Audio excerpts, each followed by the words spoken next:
بہت شکریہ جناب علی. آج جس طرح سے بی جے پی کی جانب سے حکمراں جماعت ہے جو انڈیا کی، ان کی جانب سے محسن کائنات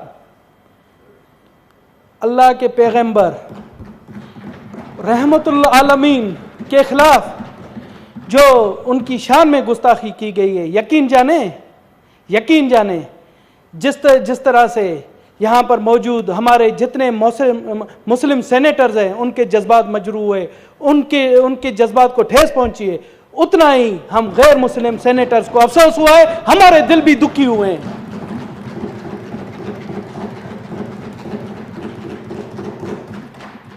جناب عالی، یہ بی جے پی کا بیانیہ ہے، یہ ہندو مذہب کا بیانیہ نہیں ہے. ہندو مذہب نے ہمیشہ تمام مذاہب کے ہمیں سبق دیا ہے کہ تمام مذاہب کا بھی اتنا ہی احترام کیا جائے جتنا اپنے مذہب کا احترام کیا جاتا ہے.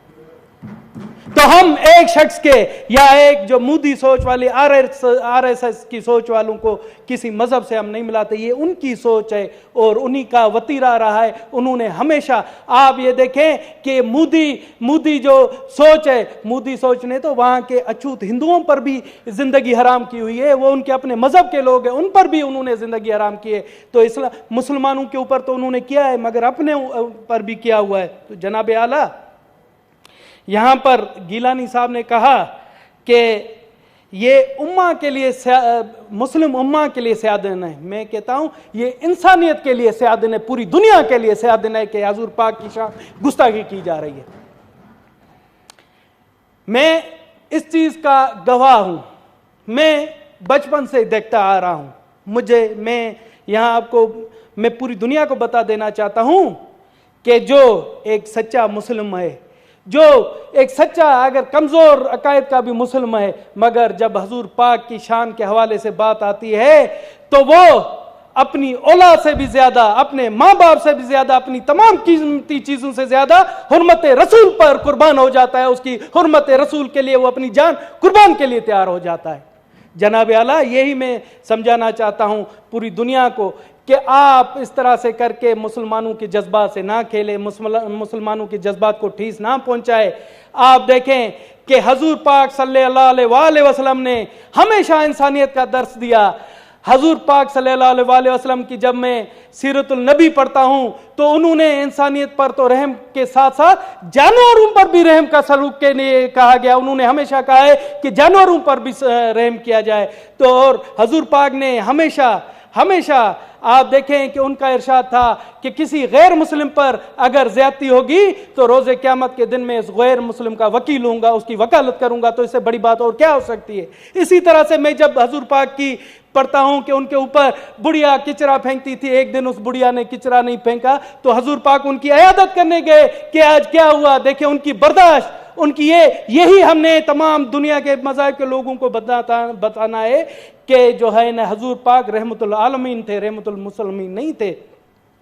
جناب اعلیٰ، میں آپ کے توسط سے مودی سرکار کو، پوری دنیا کو بتا دینا چاہتا ہوں کہ پاکستان کے 1 کروڑ غیر مسلم عوام کا بھی جذبات اتنے ہی متاثر ہوئے ہیں جتنا 21 کروڑ مسلمان بھائیوں کے جذبات متاثر ہوئے. اور جس طرح سے مولانا عطا الرحمان صاحب نے کہا کہ ہم احتجاج کریں گے، ہم مولانا صاحب آپ کے احتجاج کے ساتھ ہیں. پاکستان کا ایک غیر مسلم بچہ آپ کے ساتھ ہے احتجاج میں. اور میں آپ کے توسط سے کہتا ہوں کہ جب آپ انڈین ہائی کمیشن کی طرف جائیں گے تو دھنیش کمار اس کمیشن کی سربراہی کرے گا اور انڈیا کو پیغام دے گا کہ پاکستان کے 1 کروڑ عوام آپ کے اس مذموم حرکتوں کے خلاف ہیں اور آپ کو منہ توڑ جواب دے رہے ہیں.